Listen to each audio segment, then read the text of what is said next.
Konektivitas udara di Sulawesi Selatan kini memasuki babak baru. Melalui program penerbangan bersubsidi, pemerintah Provinsi Sulsel resmi meluncurkan rute Makassar-Bone dan Makassar-Selayar dengan maskapai Flyjaya Airlines menggunakan pesawat ATR 72500.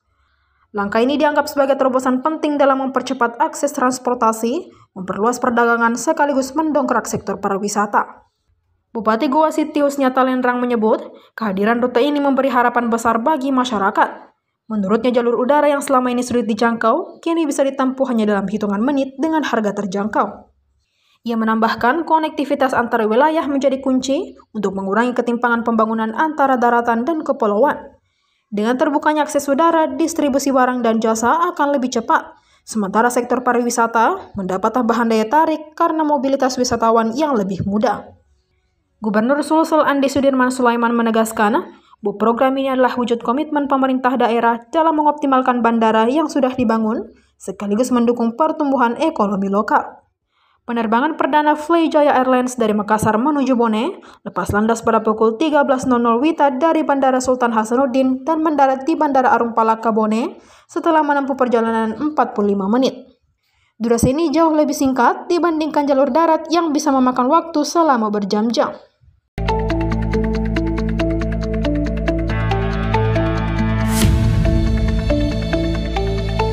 Menteri Agama atau Menak Profesor Nasaruddin Umar menyampaikan tausiah inspiratif dalam acara Maulid Akbar yang diselenggarakan Tarekat Khalwatiyah Samad di Patene, Kecamatan Marusu, Kabupaten Maros, Sulawesi Selatan pada Sabtu 13 September.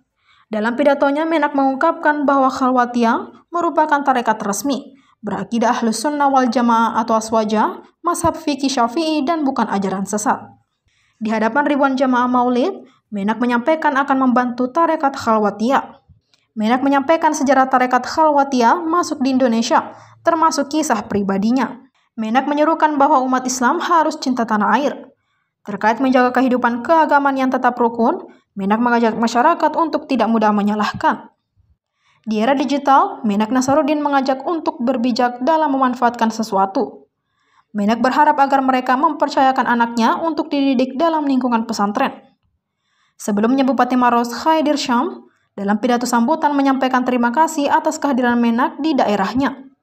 Ia menyampaikan bahwa Pemkab Maros telah menetapkan Patene sebagai desa religi. Hal ini terkait acara tahunan Haul Syekh Muhammad Saleh Puang Lompo yang dirangkaikan dengan Maulid Akbar selalu dihadiri puluhan ribu jemaah dari seluruh Indonesia. Sebagai tuan rumah pimpinan tarekat Khalwatiyah Samad Patene, Andi Wahyuddin Malik menyampaikan apresiasi yang tulus atas kehadiran jemaah, pimpinan instansi dan khususnya kehadiran Menteri Agama Nasaruddin Umar yang memberikan kehormatan besar bagi jemaahnya.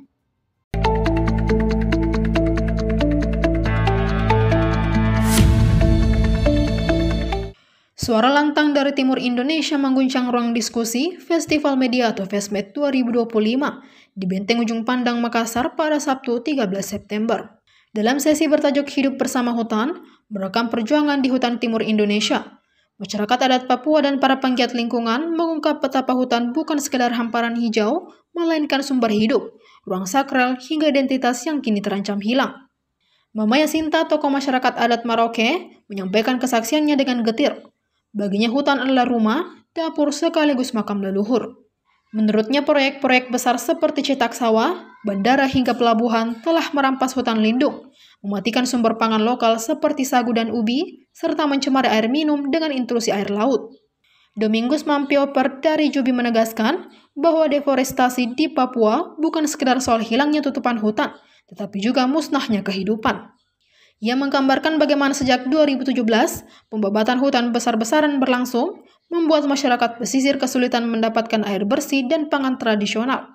Sementara itu, Abdurrahman Abdullah dari FSRG, Universitas Hasanuddin menyebut fenomena ini sebagai bentuk kolonialisme ekologis. Papua menurutnya kerap dipandang sebagai tanah kosong yang bisa diambil begitu saja.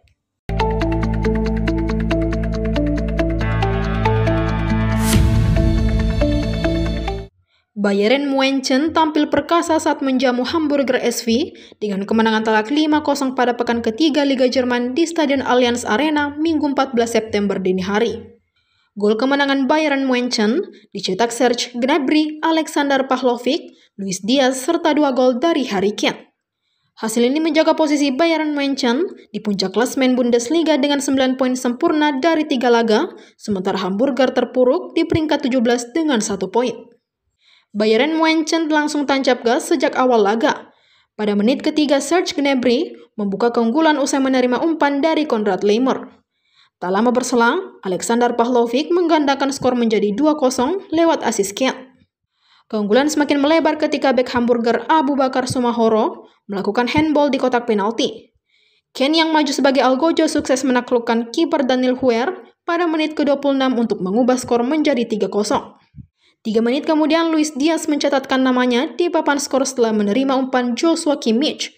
Skor 4-0 bertahan hingga turun minum. Memasuki babak kedua, Bayern München tetap dominan. Kane mencetak gol keduanya pada menit ke-62 melalui umpan Michel Olise sekaligus memastikan kemenangan 5-0 bagi Die Roten. Secara statistik, Bayern München unggul jauh lebih dengan 70% penguasaan bola dan melepaskan 22 tembakan, 12 diantaranya tepat sasaran.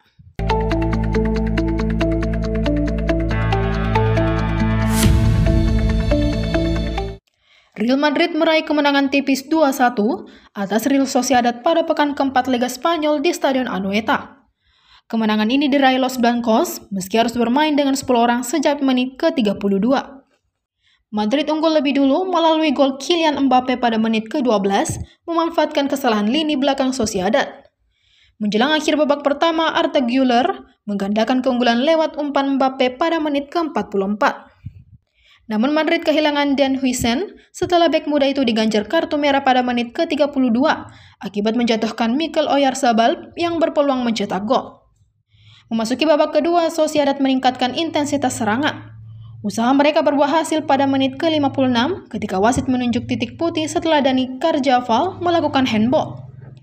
Oyarzabal yang maju sebagai eksekutor sukses memperkecil ketertinggalan menjadi 1-2. Statistik menunjukkan Sociedad tampil lebih dominan dengan 62% penguasaan bola dan melepaskan 23 tembakan. Namun Madrid lebih efisien lewat 6 tembakan tepat sasaran. Dengan hasil ini, Real Madrid masih kokoh di puncak klasemen sementara Liga Spanyol dengan 12 poin dari 4 laga. Sementara Sociedad harus puas turun ke posisi 17 dengan 2 poin.